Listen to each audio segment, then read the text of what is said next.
진리를 알지니 하는 제목으로 진리를 증거하고자 합니다.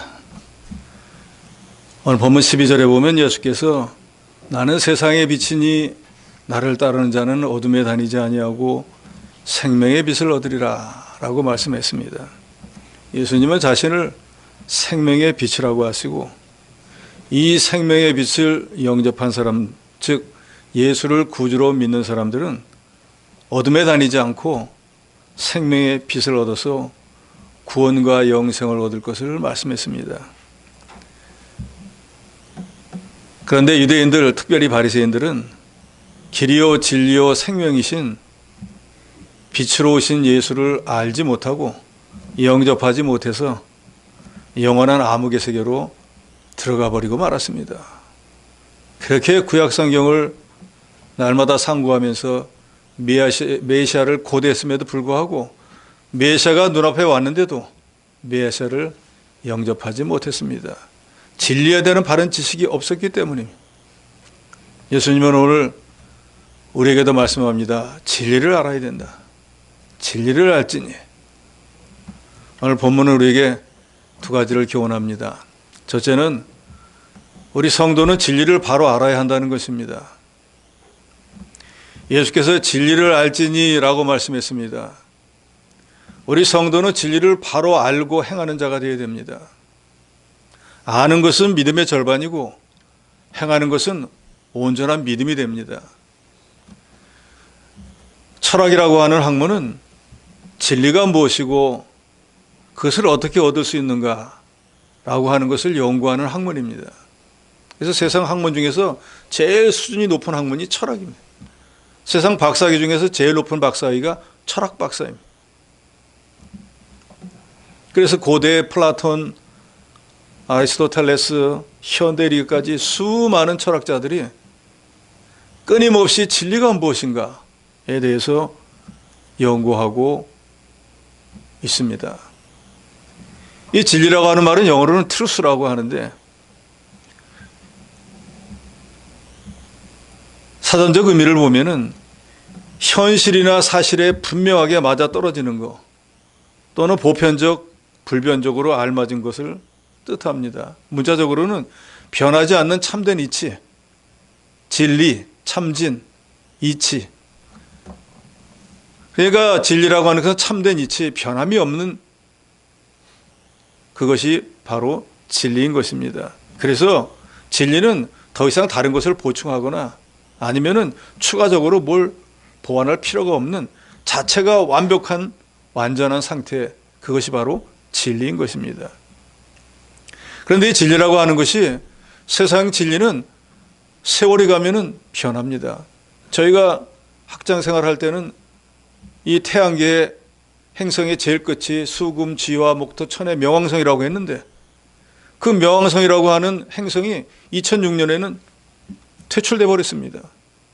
1930년대에 명왕성이 발견됐을 때는 지구보다도 커가지고 이게 행성이다라고 해서 저희가 초등학교, 중고등학교 다닐 때 그렇게 배웠는데 2006년 돼가지고 더 뛰어난 과학자들이 망원경이 발전해서 확인해 보니까 지구보다 큰 줄 알았더니 달만도 못하다는 거예요. 그게 어떻게 이 작은 게 행성이 되겠나 해서 퇴출시켜 버렸다는 거예요.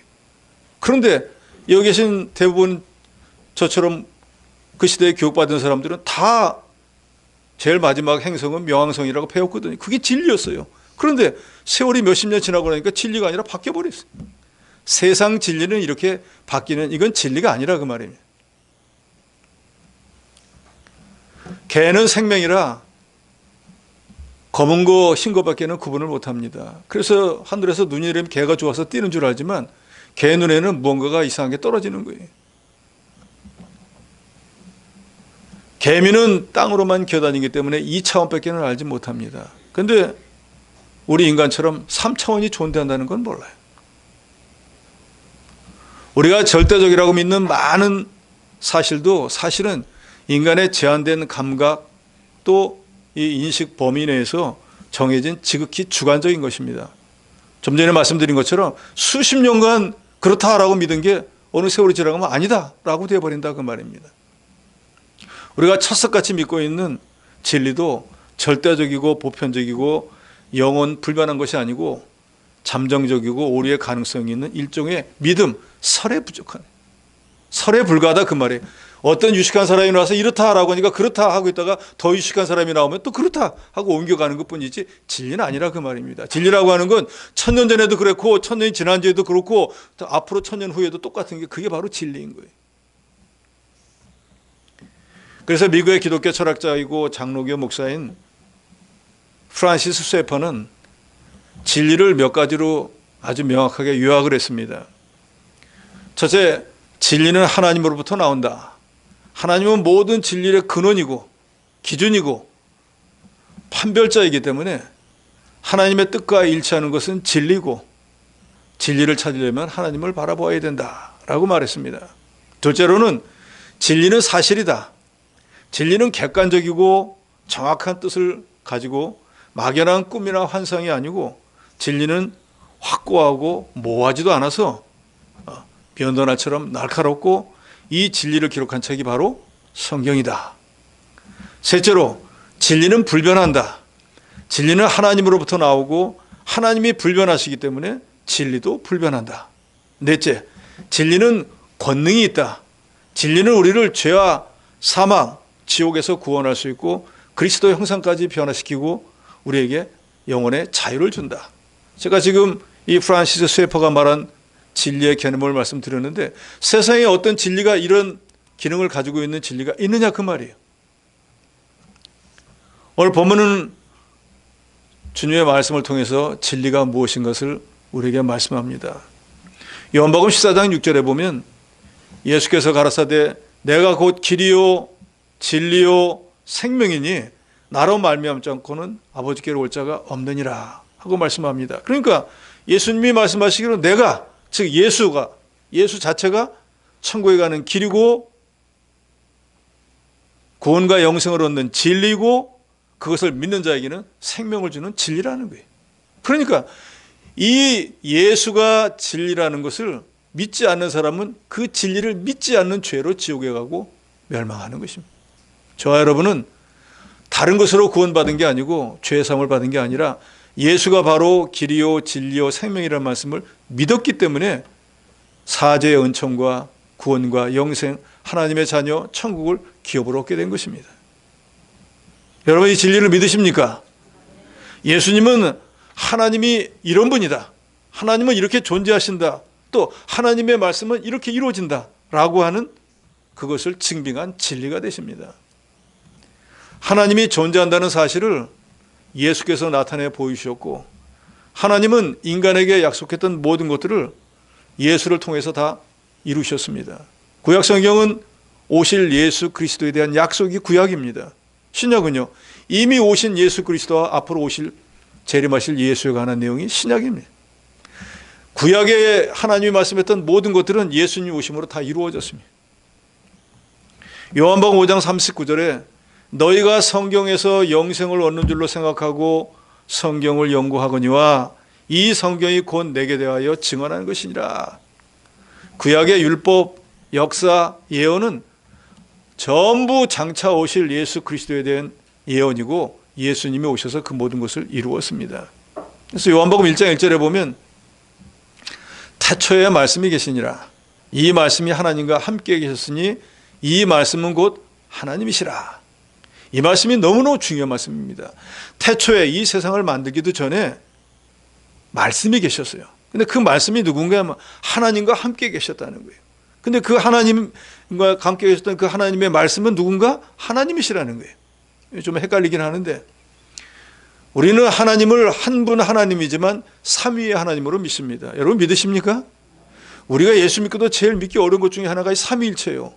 하나님은 성부 하나님, 성자 예수님, 성령 하나님이 삼위의 하나님으로 되어 있습니다. 그런데 성부 하나님만 하나님이 아니라 성자 예수님도 하나님이고 성령 하나님도 똑같은 하나님입니다. 그런데 격이 조금 다른 거예요. 하시는 일이 조금 다른 면이에요. 그런데 어느 위격이 되었든 성부 하나님이 되었든 성자 하나님이 되었든 성령 하나님이 되었든 권세와 모든 것들이 똑같습니다. 다만 하시는 역할이 약간 형편에 따라 다를 뿐인 거예요. 그래서 삼위일체 하나님이 이 세상 모든 것을 만드실 때 제2위가 되는 예수 그리스도는 말씀으로 로고스로 계셨어요. 그러니까 그 말씀이 즉 하나님이신 거예요.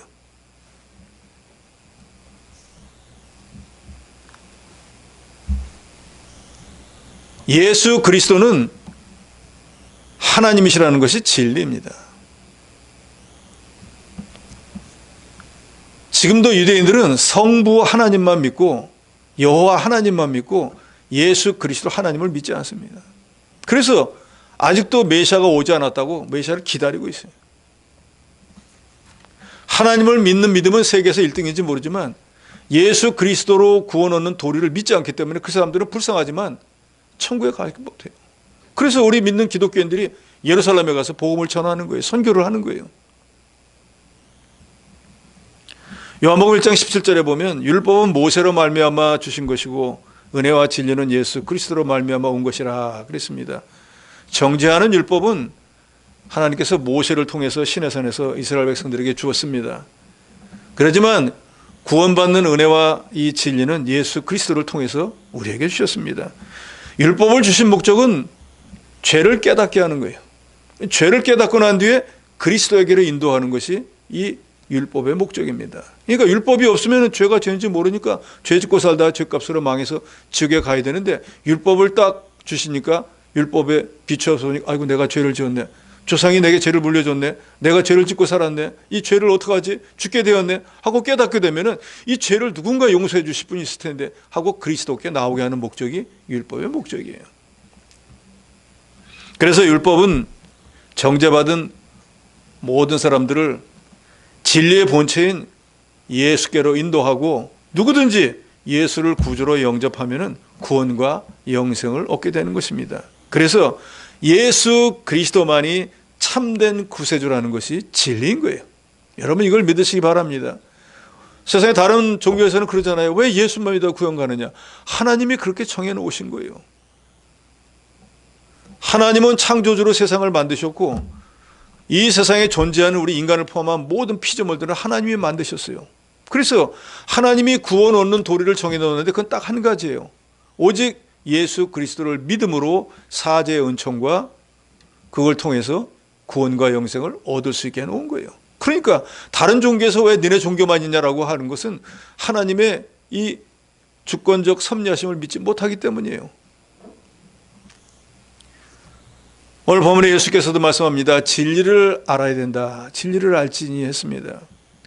호세아 6장 6절에도 보면은 나는 인애를 원하고 제사를 원하지 않고 번제보다 하나님 아는 것을 원한다 그랬어요. 하나님이 이 구약시대 때는 제사 지내는 걸 제일 기쁘게 여기시잖아요. 지금 이 시대로 따지면 예배 드리는 거예요. 그런데 하나님은 제사 지내는 것보다도 예배 드리는 것보다도 더 먼저 알아야 되는 것은 하나님 아는 걸 원한다 그랬어요. 이 시간에 저와 여러분이 하나님 앞에 예배를 드립니다. 뭐 때문에 드리는 거예요? 때가 됐으니까 드리는 거예요? 주일이니까 어쩔 수 없이 드리는 거예요? 내가 직분을 가지고 있으니까 어쩔 수 없이 예배를 드려야 됩니까? 예배 드리는 목적이 뭐냐 그 말이에요. 알고 드려야죠. 그리고 그 예배를 받으시는 하나님은 도대체 누구냐 그 말이에요. 왜 우리 예배를 받으시냐 그 말이에요. 우리가 정말로 하나님이 누구인지 왜 우리가 하나님 앞에 예배를 드려야 되는지를 알고 예배를 드려야 된다 그 말이에요. 우리가 어디 길을 나서 가더라도 자기 목적지를 정해놓고 어디를 가야지 하고 가지 그냥 뜬금없이 일어나가지고 가야지 하고 방향도 없이 뭐 목적도 없이 간다고 하면 어디를 가겠습니까? 하나님은 구속의 은혜를 깨닫지 못하고 맹목적으로 드리는 제사보다, 즉 이 말은 그저 타성해져서 습관적으로 어쩔 수 없다 형식적인 이런 제사보다 내가 무언데 나 같은 걸 하나님이 구원해가지고 죄를 사하해 주시고 천국에 갈 수 있도록 해주셨을까? 내가 무언데 세상에서는 나를 아주 하찮게 여기는데 이 하나님의 교회에서는 나를 직분을 줘갖고 집사님, 권사님, 직분이 없으면 성도님 이렇게 님자를 꼬박꼬박 붙여가지고 나를 불러줄 거야. 세상에 가면 나는 아주 하찮아가지고 남들이 상종도 안 하는데 우리가 한 번쯤 생각하면 되지 않겠습니까? 왜 하나님이 나를 이렇게 귀중히 여겨줄까요? 성도들은 또 왜 나를 그렇게 귀히 여겨서 내가 한 주만 안 나오면 여기저기 전화가 와서 무슨 일이 하고 세상에서는 직장 안 나갔다고 뭐 누가 그렇게 하겠습니까? 왜 이렇게 합니까?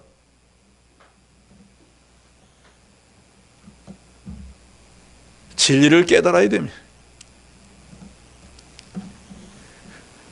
하나님의 뜻을 바로 알아야지, 즉 진리를 바로 알아야지 그 진리를 깨달아서 자기를 변화시킬 수가 있습니다. 신앙생활 오래 한 거 자랑거리입니다. 그렇잖아요.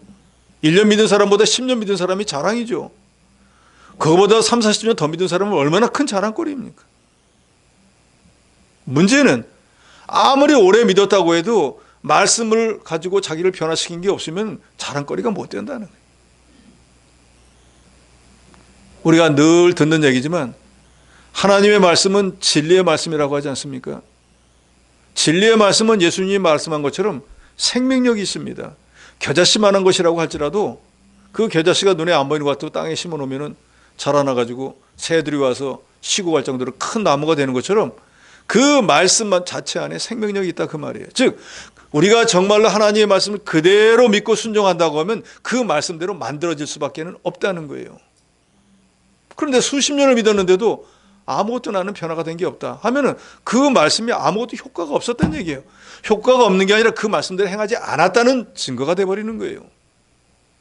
많이 믿은 거, 오래 믿은 거, 직분이 높은 거 자랑할 만한 일입니다. 그렇지 못한 사람에 비하면은 수고한 게 많으니까 분명히 하나님께서 그런 직분도 은사도 그 오랜 동안 믿도록 하지 않았겠습니까? 그런데 그 직분과 그 은사와 그 믿은 연조에 합당한 만들어짐 또한 있어야 된다 그 말입니다.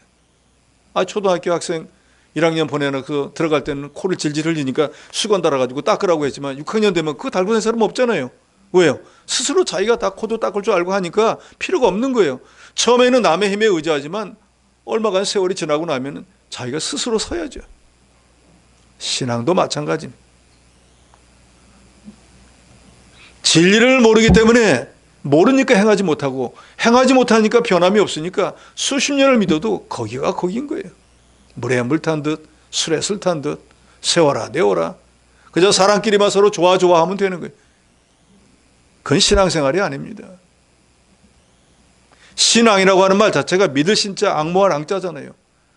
주님을 믿고 앙모하고 따라가면은 당연히 그렇게 만들어지겠죠.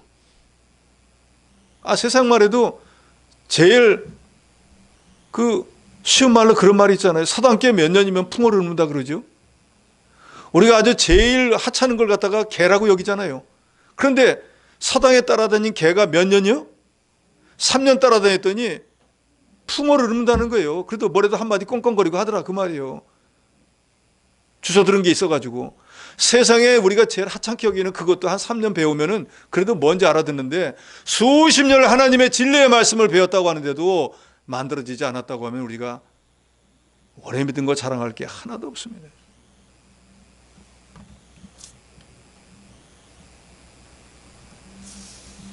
그래서 성경은 우리에게 이런 말씀도 하잖아요. 존귀에 처하나 깨닫지 못하면 멸망하는 짐승과 같다. 아무리 좋은 환경을 주어서 이 어떤 부담도 없이 자유롭게 신앙생활을 하게 하고 찬양하게 하고 기도하고 뭘 해도 방해받지 않는 이런 좋은 환경 하나님이 주셨는데도 불구하고 예를 들어서 우리 북쪽에 사는 사람들 같으면 성경을 읽고 싶다고 성경을 읽겠습니까? 찬양을 하고 싶다고 찬양을 하겠습니까? 기도하고 싶다고 마음대로 기도를 할 수가 있겠어요? 아무것도 할 수 없는 형편에 있는 사람들도 수두룩한데 우리는 너무너무 좋은 환경에 있는데도 그런 것들이 복인 줄로 깨닫지 못할 때가 얼마나 많습니까? 우리가 하나님을 알되 힘써 알아야 되고 진리를 바로 알아야 됩니다. 호세아 4장 6절에 보면 내 백성이 지식이 없으므로 망하는도다 그랬어요. 하나님의 백성이 망하는 이유는 뭔가? 예수를 믿고 하나님의 백성이 되고 난 뒤에는 하나님의 도우심이 있습니다. 예수 믿기 전에는 마귀 종살이 하니까 하나님은 나와 상관이 없어요. 기도해도 하나님이 그 사람 기도 들어주지 않습니다. 그런데 이제는 우리가 죄사함을 받았기 때문에 내가 하나님 앞에 직접 나가서 내 사정을 고할 수도 있어요. 하나님이 내게 직접 말씀해 주실 수도 있어요.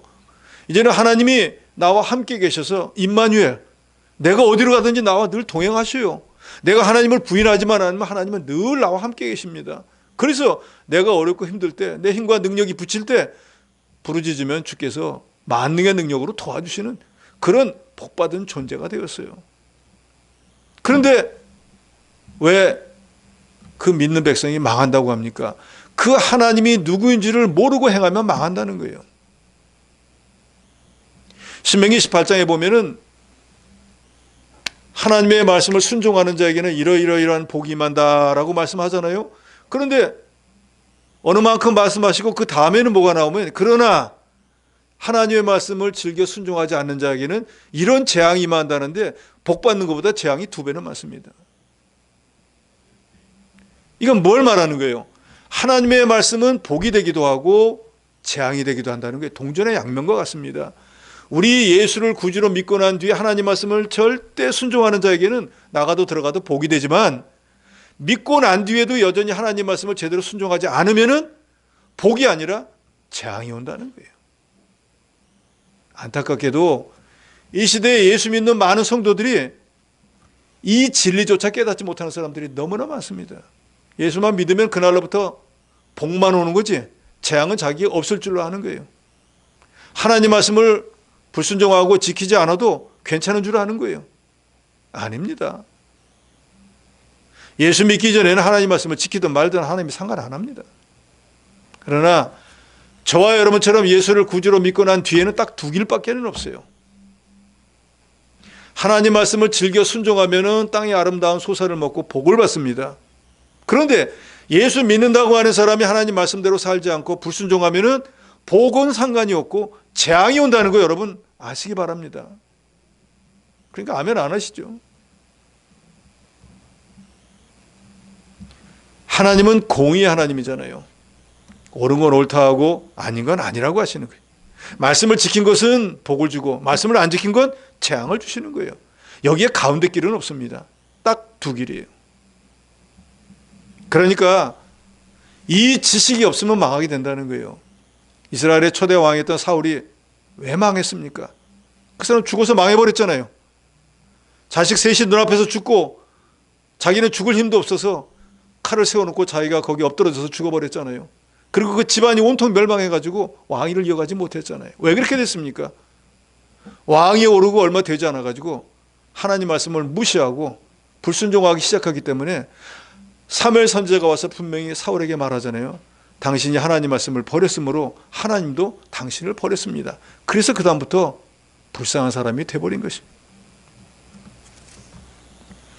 그런데 신명기 4장 3절로 4절에 보면 여호와께서 바알보레이를 인하여 행하신 바를 너희가 목도하였거니와 바알보를 쫓은 모든 사람을 너희 하나님 여호와께서 너희 중에서 진멸하셨을 때 오직 너희 하나님 여호와께부터 떠나지 않은 너희는 오늘까지 다 생존하였느니라. 이 말은 뭔가 하면은 이스라엘 백성들이 가나안 땅에 들어가서 그 땅을 차지하기 바로 직전에 발람이라고 하는 선지자가 이스라엘을 저주해서 멸망케 하려고 했는데 발락이 사주했는데 듣질 않았습니다. 그리고 오히려 저주하라 그랬더니 갖고 축복만 3번 하고 왔어요. 그냥 왔으면 되는데 이 발락에게 받아먹은 게 있으니까 좀 미안해가지고 그 이스라엘 사람들은 원래 이 연애하는 걸 좋아하니까 음행을 좋아하니까 이쁜 여자들 데려다 놓으면 죄 지을 거예요 하고 알려줬습니다. 그리고 과연 그렇게 했더니 이스라엘 사람들이 범죄하니까 하나님이 거기에 전염병이 퍼뜨려지게 해가지고 24,000명이 죽었습니다. 다 연애하는 거 좋아하잖아요. 음악제 짓는 거 좋아하잖아요. 그러니까 좋아라 했는데 24,000명이 죽었는데 성경은 뭐라고 기록했습니까? 그때도 그런 죄에 동참하지 않은 사람들은 지금까지 살아남아서 가나안 땅에 들어갈 수 있게 되었다는 걸 말하는 거예요. 하나님의 말씀은 진리의 말씀이에요. 이 말씀은 지키면 살고 지키지 않으면 죽기도 하고 재앙을 당하기도 합니다. 예수께서는 오늘 우리에게 말씀합니다. 진리를 알아라. 예수 그리스도가 하나님인 걸 알아라는 거예요. 예수 그리스도만이 구세주라는 걸 알라는 거예요. 즉 이 하나님의 말씀이 하나님인 것을 믿으라는 거예요. 그래서 그 하나님 말씀대로 살면 복을 받고 형통한 삶을 살지만 그 말씀을 버리면 사울처럼 멸망을 당하고 불행한 사람이 된다는 것을 믿어야 됩니다. 예수를 아무리 오래 믿었어도 이 바른 진리의 지식이 없으면 형통한 삶을 살지 못합니다. 진리를 모르면 멸망하는 법입니다. 그렇기 때문에 우리 성도는 진리를 바로 알아야 되고 오늘 본문 말씀을 통해서 예수 그리스도가 진리이고 성령이 진리이고 하나님의 말씀이 진리인 것을 분명히 아시고 하나님의 말씀을 절대 순종해서 여러분은 복받는 자리에 나갈지언정 재앙을 당하는 어리석은 여러분이 되지 마시기를 바랍니다. 두 번째로는 진리 안에 참 자유가 있다는 것입니다. 여기 32절 하반절에 보면 예수님이 이렇게 말씀합니다. 진리를 알지니. 왜 진리를 알아야 되는가? 진리가 너희를 자유롭게 하리라. 이전 개역성경에서는 자유케 하리라.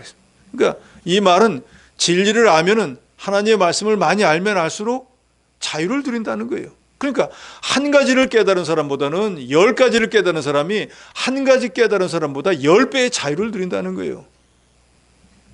그래서 우리가 하나님 말씀을 많이 알아야 되는 이유가 여기에 있습니다.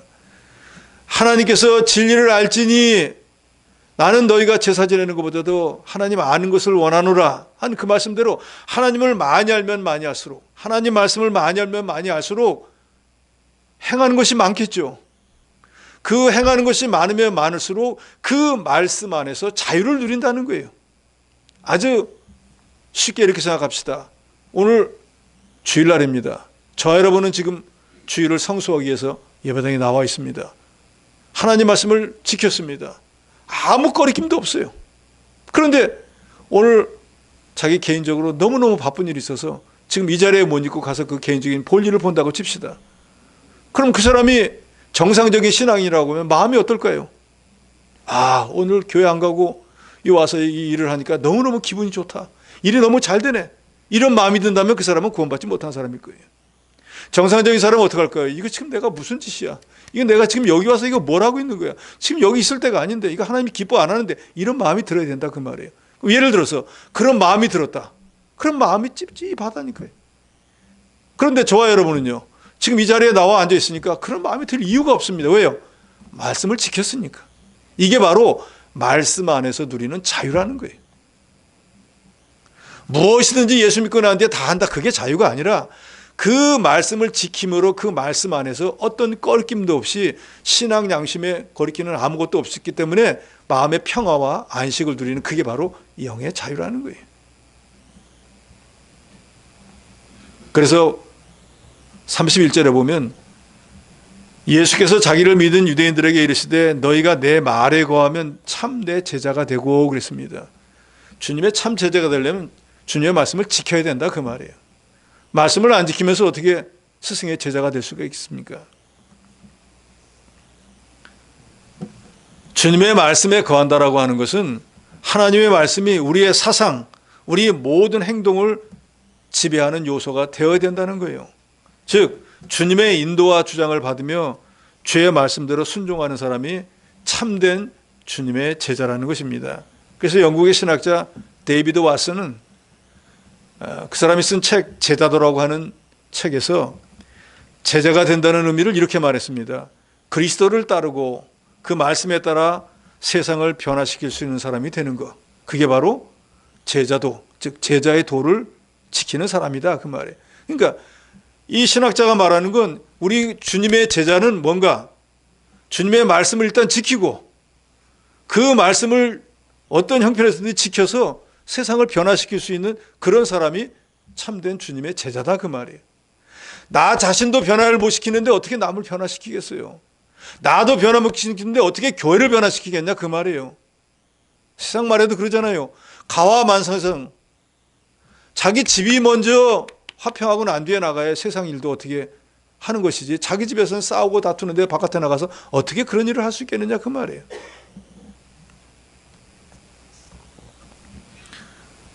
진리를 알지니 진리가 너희를 자유하게 하리라 하는 말씀을 하니까 유대인들이 33절에 우리가 아브라함의 자손인데 남의 종이 된 적이 없는데 왜 우리 보고 자유하게 된다고 하느냐 하고 따져 묻습니다.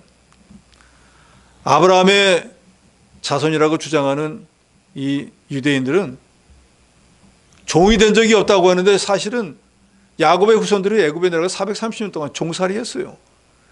그러니까 세상 지식도 없는 거예요.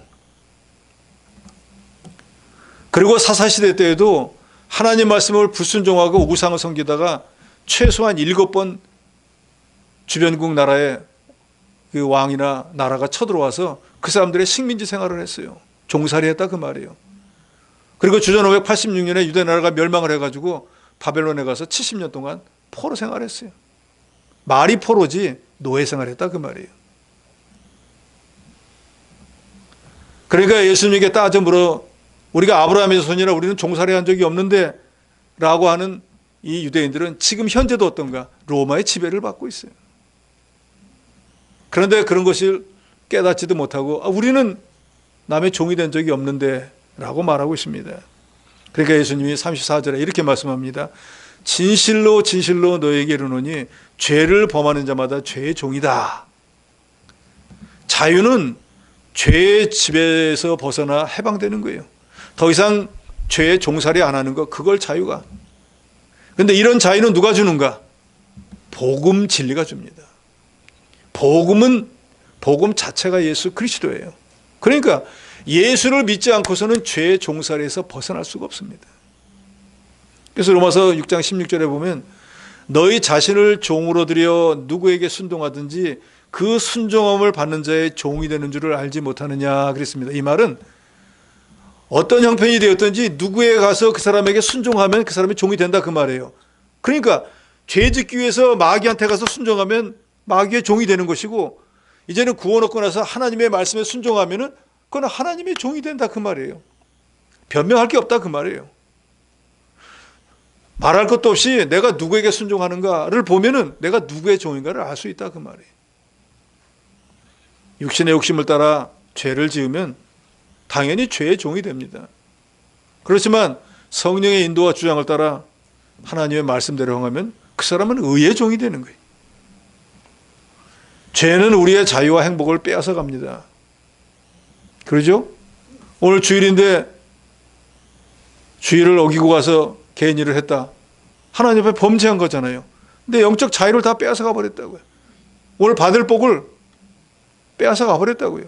자기는 개인적인 욕심으로 자기가 잘 될 줄 알지만 하나님이 주시는 근본적인 복과 은혜는 받지를 못해요. 우리 그리스도인은 진리의 법인 이 복음을 마음으로 순종해서 죄로부터 해방되어서 의의 종이 되었습니다. 즉 예수 그리스도를 믿어서 그 말씀대로 믿음으로 죄사함을 받고 하나님의 자녀가 돼서 마귀 종살에서 벗어났다 그 말입니다. 예수님이 말씀하시는 자유는 복음의 말씀을 믿고 순종하는 자가 얻는 자유를 말하고 있습니다. 그러니까 유대인들은 아무리 예수를 믿으라고 해도 안 믿잖아요. 너는 목수의 아들인데 네가 어떻게 하나님의 아들이야? 내가 어떻게 하나님이야? 하고 믿지 않지 않습니까? 그런데 이방인들은 그 복음, 즉 예수 그리스도를 믿고 그 말씀을 지킴으로 그 안에서 자유함을 누리고 살게 되었다는 거예요. 우리 신자들도 누구든지 믿기 전에는 죄의 종이었지만 이제 복음의 말씀을 순종함으로 죄의 종에서 해방돼서 의의 종이 되었습니다. 그래서 이제 이 진리, 예수 안에서 예수의 말씀대로 살아갈 때 심령의 평화를 얻고 즐거움을 누리게 되었습니다. 진리가 너희를 자유롭게 하리라 하는 말씀은 영의 자유를 말씀하신 것이고, 영의 자유라고 하는 것은 진리 안에 있다는 거 여러분 믿으시기 바랍니다. 그러니까 내가 정말로 주 안에서 자유함을 느끼고 싶으면 주를 떠나지 마시고 주의 말씀을 지키세요. 그러면 내게 그 말씀이 자유를 줍니다. 우리는 진리가 정죄하면은 속박을 받고 진리가 놓아주면 자유를 누리게 됩니다. 진리를 위반하면은 정죄함을 당하지만 진리를 위반하지 않고 양심에 가책받는 것이 없으면 자유를 누리고 평안을 누리게 됩니다. 그래서 이 복음 진리는 우리를 죄와 사망, 지옥의 고통에서 해방하고 영의 자유함을 누리도록 합니다. 이 땅에 살고 있는 동안에 우리가 이 영의 자유를 누리는 여러분이 되셔야 됩니다. 천국 가서 누리는 건 당연하잖아요. 이 세상은 수고와 슬픔뿐이잖아요. 고통과 어려움만 그득한 곳이잖아요. 그런데 우리가 주 안에서 주의 말씀을 지킴으로 이 영의 자유함을 누리고 사는 복된 성도가 되어야 됩니다. 진리의 말씀을 깨달아 행하는 것만큼 영의 자유와 안식을 누릴 수가 있습니다. 그렇기 때문에 여러분들은 할 수만 있으면 하나님 말씀을 많이 들으시고 많이 깨닫고 많이 행하심으로 다른 사람보다 더 많은 영의 자유를 누리는 그런 여러분이 되시기 바랍니다. 우리 성도가 주 안에서 주의 말씀대로 행할 때 영의 자유함을 누린다는 거 거듭거듭 말씀드립니다. 우리가 예수 믿고 나왔는데 그러니까 무슨 짓을 해도 된다라고 생각하면 착각이에요. 그리스도의 말씀은 곧 하나님이고 하나님의 말씀이기 때문에 이 신구약 성경은 다 하나님의 말씀, 예수 그리스도에 관한 말씀입니다. 우리가 주의 말씀에 거한다라고 하는 것은 그리스도의 말씀이 내 생각, 내 행동을 주장하도록 하는 거예요. 그러니까 주의 말씀대로 행했으니까 주 앞에 나는 거리끼는 곳이 아무것도 없으니까 자유함을 누릴 수 있게 되는 것입니다. 그래서 찬송가 336장 환난과 핍박 중에도 2절 가사에 보면 이런 가사가 나오지 않습니까? 옥중에 매인 성도나 양심은 자유 얻었네.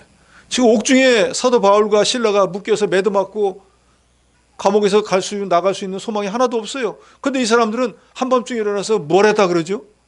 내가 이렇게 복음을 전하는데 하나님 매맞게 하고 감옥에 갇혀서 이제는 어떻게 될지도 모르는 이렇게 마음 어떻게 하십니까? 하고 원망한 게 아니라 한밤중에 일어나가지고 하나님을 찬양했다 그랬어요. 내가 무엇인데 하나님은 저 같은 것을 구원해가지고 사도로 삼아주시고 앞서간 선진들처럼 매 많이 맞으면 하늘나라에 상급이 많다고 했는데 저 오늘 매 맞게 하시고 상급을 쌓게 해주셔서 하나님 너무너무나 감사합니다 하고 일어나서 하나님을 찬양했다 그랬습니다. 그랬더니 그 감옥에 있는 모든 사람이 다 들었다 그랬어요. 그 감옥에 있는 사람들이 그렇게 저 미친놈들은 매 맞고도 정신이 나갔나 보다, 뭐가 좋아서 저렇게 찬양을 하나 라고 생각하고 있는 그때에 하나님의 역사가 일어나서 갑자기 지진이 일어나서 감옥터가 막 움직여가지고 감옥 문이 덜썩 열려버렸어요. 그것뿐만이 아니래요. 사도 바울과 실라를 묶어 수갑을 바르고 손이고 다 채워놨는데 덜거덩하니 다 떨어져 버렸어요.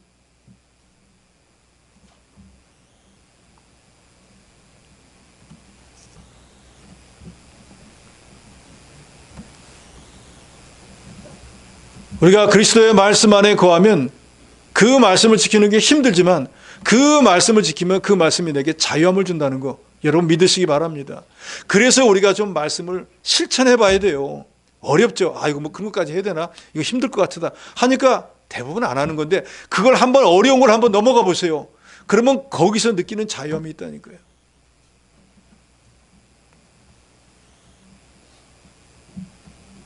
주의 말씀 안에 거했던 사드락과 메삭과 아벤느고는 어떻게 되었습니까? 7배나 뜨거운 용광로 속에 던져졌지만 그 사람들이 어떻게 되었습니까? 분명히 불길에 들어갈 때는 3명밖에 없었는데 느부갓네살과 그 신하들이 딱 보니까 4명이 왔다 갔다 하는 거예요.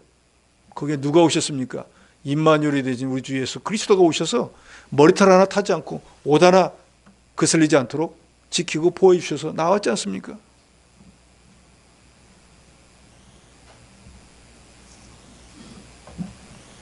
깨달은 말씀대로 진리의 말씀대로 행할 때 우리는 영의 자유를 누릴 수 있습니다. 그래서 주 안에 살면 주의 말씀대로 살면 딴 것임이 없는 것입니다. 36절에 아들이 너희를 자유케 하면 너희가 참으로 자유케 하리라 하는 말은 그리스도의 가르침을 믿고 따르는 자에게 영의 자유를 주신다는 말씀입니다. 하나님의 아들 예수 그리스도가 진리이고 그리스도 안에서 믿음으로 살 때 우리는 영의 자유를 누릴 수가 있습니다. 성도가 주 안에서 심령의 평화, 영적 자유함을 누리지 못하고 산다면 아무리 많은 자녀를 낳고 부귀영화를 누린다고 할지라도 천년의 갑절을 산다고 할지라도 그는 수고와 슬픔뿐일 것입니다. 우리 성도가 진리 안에서 믿음으로 살고 심령의 낙을 누리고 사는 것이 세상에서 가장 큰 행복입니다. 세리장이었던 삭개오는 예수님을 자기 집에 모시고 예수님 진리의 본체가 되시는 예수님으로부터 진리의 말씀을 들었습니다. 참 좋은 말씀이다 하고 흘려 떠나보는 게 아니라 이 사람에게 무슨 말씀을 어떻게 하는지 모르지만 갑자기 이 사람이 벌떡 일어나면서 말합니다. 내가 내 소유의 절반을 가난한 자들에게 주고 혹시 내가 세금을 거둘 때 잘못 거둔 게 있으면 그거 내가 4배를 갚겠습니다. 예수님이 그렇게 하는 적이 없어요. 이전에 부자 청년은 영생을 얻고 싶어서 예수님에게 왔습니다. 어려서부터 너 율법을 지켰느냐? 다 지켰습니다. 그건 너한테는 한 가지 부족한데 내가 가진 재산을 가난한 자들이고 너는 나를 따라와라. 내가 원하는 구원과 영생을 얻을 것이라 했더니 그 사람은 자기가 재산이 많은 것 때문에 갔다가 오지 않았다 그랬습니다. 그런데 그때 너 가진 것을 가난한 자에게 주고 너를 따르라고 부자 청년에게 말했는데 이 삭개오한테는 예수님이 그런 말씀을 안 했어요.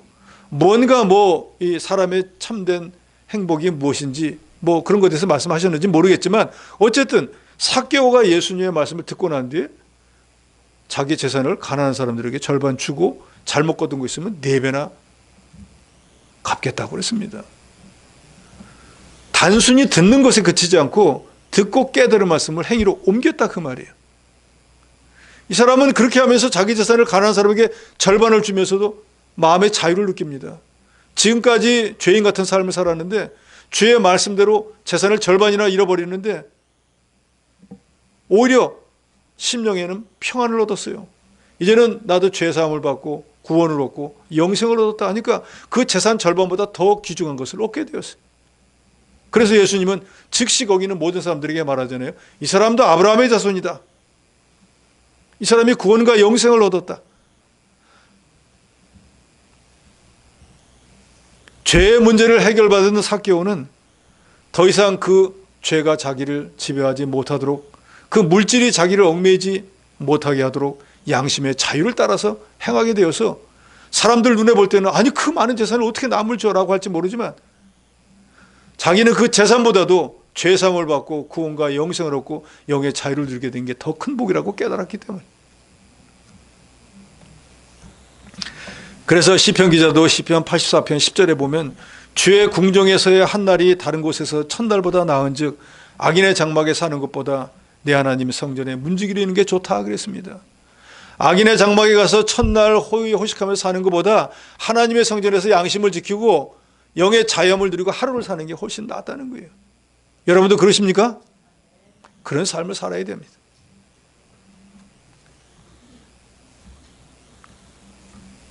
성전 생활하면서 영의 자유함을 누리는 생활이야말로 세상에서 가장 복된 것입니다. 진리 안에 참 자유가 있습니다. 우리는 진리를 바로 깨달아 알고 그 진리 안에서 참 자유를 누리고 사는 그런 저와 여러분이 되어야 되겠습니다. 결론입니다. 우리 성도는 진리를 바로 알아야 됩니다. 무슨 진리를 바로 알아야 됩니까? 예수가 바로 진리인 것을 믿으시기 바랍니다. 하나님의 말씀이 진리인 것을 믿으시기 바랍니다. 하나님 자체가 진리인 것을 믿으시고 우리가 진리를 많이 알아나가는 사람이 될 뿐더러 그 하나님의 말씀 늘 지키고 순종해서 그 안에서 영의 자유함을 누리는 복된 여러분이 되시기를 주의 이름으로 축원합니다.